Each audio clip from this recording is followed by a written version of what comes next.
Hello everyone, आप सब बच्चों के आपके अपने परिवार एक्सेलेंस मैथमेटिक्स क्लास में स्वागत है। मैं आशा करता हूँ आप सब बच्चे स्वस्थ होंगे। तो चलिए आज के इस नई वीडियो में क्लास 12th एनसीईआरटी एक्सरसाइज 5.8 का लास्ट चैप्टर, लास्ट एक्सरसाइज 5.8 सबसे लास्ट एक्सरसाइज है। और इसका आज हम दो थ्योरी होता है, एक होता है रोल्स थ्योरम और दूसरा होता है मीन वैल्यू थ्योरम। और मीन वैल्यू थ्योरम का दूसरा नाम होता है लैग्रेंज थ्योरम।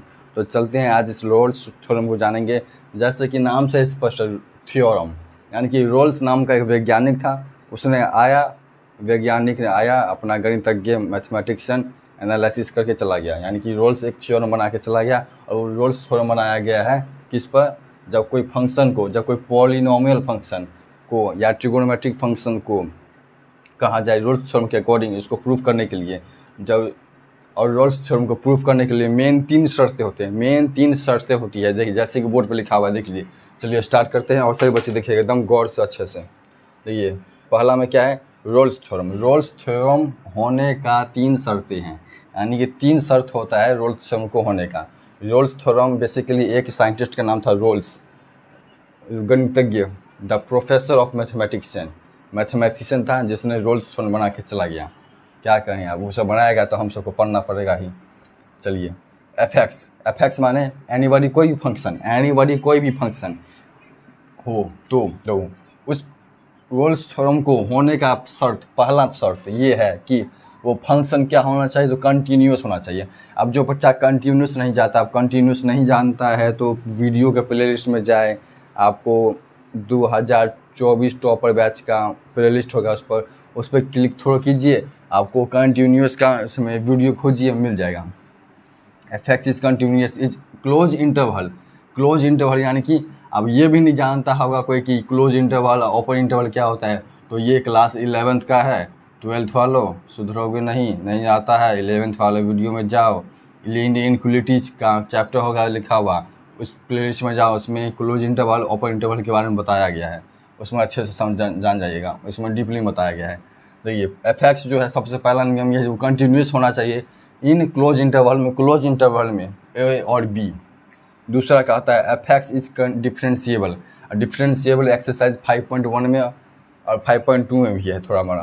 तो एक्सरसाइज 5.2 में बताया गया है डिफरेंशिएबल के बारे में। F x is differentiable in open interval a b. तीसरा में एफ ए बराबर होता है एफ बी के, तब इस कंडीशन में then according to Rolle's theorem there exist, वो एग्जिस्ट करेगा a value of c between a and b. A और एंड के बीच में कोई सी वैल्यू है जो कि उस बीच का मान होता है ए और बी। और ए और बी क्या है इसमें पता है? ए और बी इंटरवल के अंदर वाला, ये ए और बी और इन दोनों के बीच में होता है कोई ऐसा वैल्यू जो कि c, value of c between a and b such that क्या कर देंगे, मेन फंक्शन का जो होता है, जो भी फंक्शन आपको दिया रहेगा, फंक्शन का क्या कर देंगे, डिफरेंशिएशन कर देंगे। डिफरेंशिएशन करने के बाद जहाँ एक्स है वहाँ पर सी पुट कर देंगे, सी बोले तो constant is equal to 0 put कर देंगे। या फिर उसको इस तरह से भी कर सकते हैं, differentiation of f x at x is greater x is equal to C. Differentiation करने के बाद जहाँ आपको एक्स मिलेगा वहाँ सी पुट कर देंगे। चलिए इस तरह से हमको चल जाएगा। और मैं बता दूँ कि रोल्स थ्योरम हो चाहे मीन वैल्यू थ्योरम हो या लैग्रेंज थ्योरम हो, मीन वैल्यू थ्योरम और लैग्रेंज थ्योरम दोनों एक ही होता है। और इन दोनों को समझने के लिए सबसे अच्छा तरीका होता है क्वेश्चंस के अकॉर्डिंग समझना। क्वेश्चंस के अकॉर्डिंग समझिएगा तो ज़्यादा समझ में आएगा।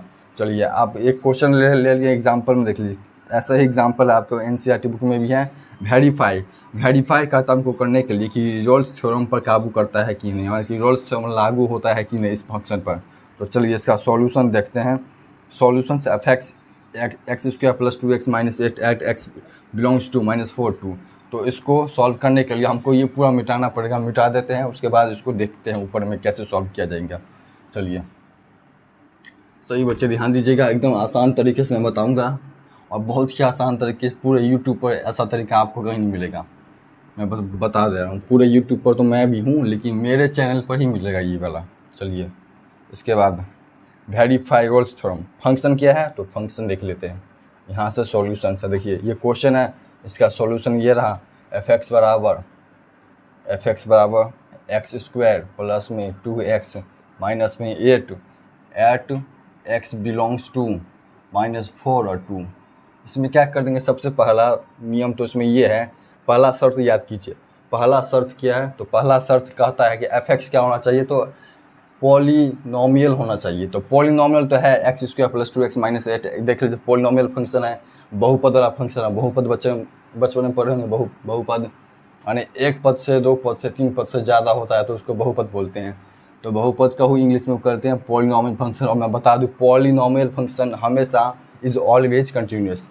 पॉलीनोमियल फंक्शन हमेशा दिमाग में बैठा लीजिए, polynomial function is always continuous. तो लिख देंगे this is function f(x) is continuous. ये बार बार नहीं लिखेंगे, फर्स्ट क्वेश्चन है इसलिए लिख दे रहे हैं। f(x) is continuous because f(x) is polynomial function. Polynomial function is always क्या होता है, तो कंटिन्यूस होता है पॉलीनोमियल फंक्शन हमेशा। दूसरा, f(x) is differentiable. f(x) is differentiable in interval -4 to।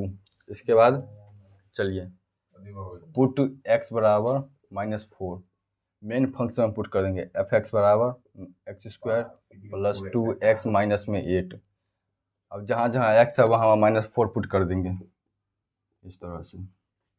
Same to same यही तरीका आपको हर क्वेश्चन में अपनाना पड़ेगा। जिसमें कहेगा आपको वेरीफाई या प्रूफ करने के लिए रोल्स थ्योरम कि ये फंक्शन कि फलना चिलना जो भी फंक्शन होता है, चाहे वो ट्रिगोनोमेट्री फंक्शन हो चाहे वो पॉलीनोमियल फंक्शन हो, तो उसमें कोई दिक्कत नहीं है, आपको प्रूफ करना पड़ेगा।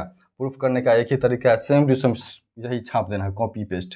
कंटिन्यूस कर देना है, डिफरेंशिएबल कर देना है, ऐसा मान रख देना है। अभी -4 का स्क्वायर करेंगे, इसका स्क्वायर कीजिएगा 2 गुना में -4 -8 यानी कि -4 का स्क्वायर 16 और 4 दूना 8 -8 -8 -8 -16 और प्लस में 16 कैंसिल हो जाएगा पूरा, तो 0। इसके आ गया 0। इसी तरह f2 का मान निकालेंगे यहाँ पर, ये वाला f2 का मान। इस कंडीशन में FA और FB को क्या करेंगे, दोनों को इक्वल कर देंगे।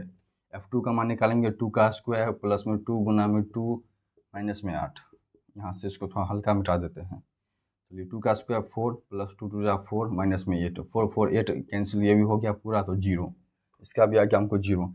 इसके बाद क्या करेंगे, यहाँ से f-4 और f2 को इक्वल कर देंगे। जब ये इन दोनों को इक्वल करेंगे, इक्वल इसलिए करेंगे क्योंकि इस दोनों का मान 0 आ गया, तो देखिए 0 0 आपस में बराबर है। चलिए ये सेटिस्फाइड रोल्स थ्योरम पर काम कर रहा है। यहाँ तक तो रोल्स थ्योरम एकदम काम किया। इसके बाद नियम क्या है, जो मेन फंक्शन जो होता है उसका डिफरेंशिएशन करेंगे। अब f(x) क्या था, x² प्लस में 2x माइनस में 8, इसका डिफरेंशिएशन कर देंगे, f'(x) हो जाएगा तो 2x माइनस में और 2x + 2 हो जाएगा, हो गया। अब पुट x = c। अब जहाँ जहाँ x है वहाँ पुट c पुट कर देंगे। f' बराबर 2c + 2 और f' को जो है 0 के बराबर कर देंगे। और 0 के बराबर करेंगे तो ये वाला मान क्या है, ये वाला मान ये 2c + 2, 2c + 2 को इस साइड कर देंगे, 0 + 2 को इस साइड ले आएंगे, 2c माइनस में 2 से 2 कैंसिल, c का मान -1 आया और c का मान -1 आया, 1 आया, यानी कि ओपन इंटरवल, जो इंटरवल हमको दिया हुआ था -4 और 2, और -4 और 2 के बीच में क्या आएगा, तो -1 वैल्यू आएगा जो कि लाइज करेगा बिटवीन a एंड b। और a एंड b, a क्या है तो -4 है, b है तो 2 है। तो उसमें इस तरह से इसको आंसर में कैसे लिखेंगे, तो इस तरह से -1 is lies between a and b, बस हो गया। इस तरह से लिख देंगे, हो गया। सेम टू सेम इसी तरह से कोई भी फंक्शन दिया हो क्वेश्चन में, चाहे आपको कहेगा रोल्स थ्योरम निकालने के लिए, तो रोल्स थ्योरम में क्या करेंगे, सबसे पहला काम स्टेटमेंट लिखेंगे कि f(x) जो है कंटिन्यूस होता है। किस लिए होता है, तो f(x) is polynomial function. Trigonometric function रहेगा, sin x cos x रहेगा, tan x रहेगा, sin x रहेगा, जो भी देगा। सिंपल ट्रिग्नोमेट्रिक, इनवर्स वाला नहीं, सिंपल ट्रिग्नोमेट्रिक भी क्या होता है, ऑलवेज कंटिन्यूस होता है। डिफरेंशिएबल भी होता है इंटरवल भी होता है। उसके बाद मेन फंक्शन में क्या कर देंगे, जो जो मान हमको दिया रहेगा वो मान पुट कर देंगे। एक बार में एफ ए एफ बी निकालेंगे, फिर दोनों को इक्वल करेंगे, देखेंगे कि इन दोनों का मान बराबर आ रहा है कि नहीं है। नहीं आ रहा है तो वो रोल्स थ्योरम का काम नहीं करेगा, तो उसमें कह देंगे कि वो रोल्स थ्योरम नहीं है। लेकिन यहाँ पे रोल्स थ्योरम काम करेगा क्योंकि एफ ए और एफ टू का मान बराबर आ गया है। चलिए कुछ नहीं है इसके बाद, ऐसे ऐसे ऐसे ऐसे करना है, कुछ नहीं है। चलिए आज के इस वीडियो में यहीं तक रहते हैं। मैं आशा करता हूँ आप सब बच्चों को समझ में आया होगा। जिन बच्चों को वीडियो अच्छा लगा हो लाइक कीजिए, जो बच्चे नए हैं चैनल पर सब्सक्राइब कीजिए, और अधिक से अधिक बच्चों के पास वीडियो को शेयर कीजिए। शेयर नहीं कीजिएगा तो कैसे होगा। चलते हैं अगले वीडियो में, मिलते हैं अगले साल। की बोले।